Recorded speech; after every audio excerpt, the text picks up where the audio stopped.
Hi, in this video we're going to find an unknown angle in a right angled triangle where there's a ratio between two of the sides. Now we're told in this question that the length of BC is 25% longer than AC. We're going to find this value of theta.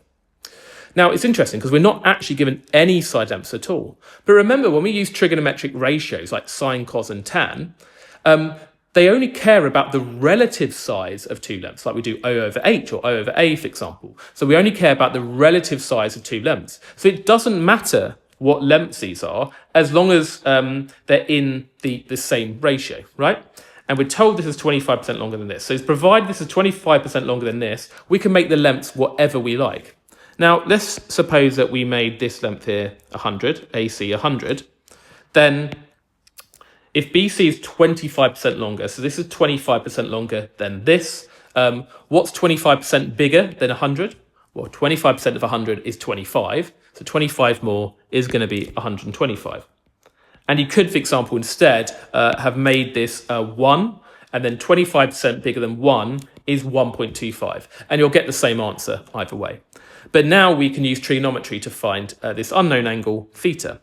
So remember what we do is we label the sides relative to this angle of interest, the theta. So this side is opposite that angle, so we label it with an O for opposite. And this side here is adjacent to, next to this angle of interest here. It's called the adjacent, and we label it with A, that. And then remember, we use SOHCAHTOA to work out which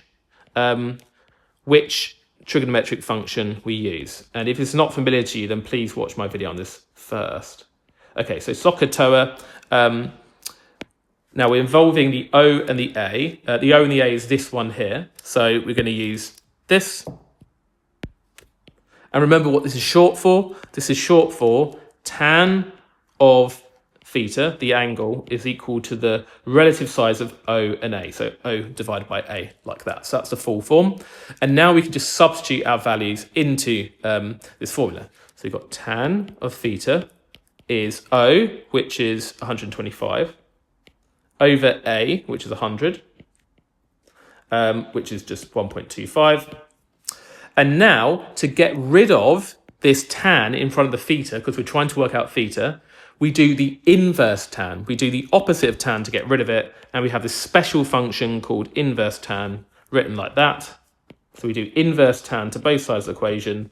The inverse tan cancels out the tan, leaving just theta. And we do inverse tan of 1.25.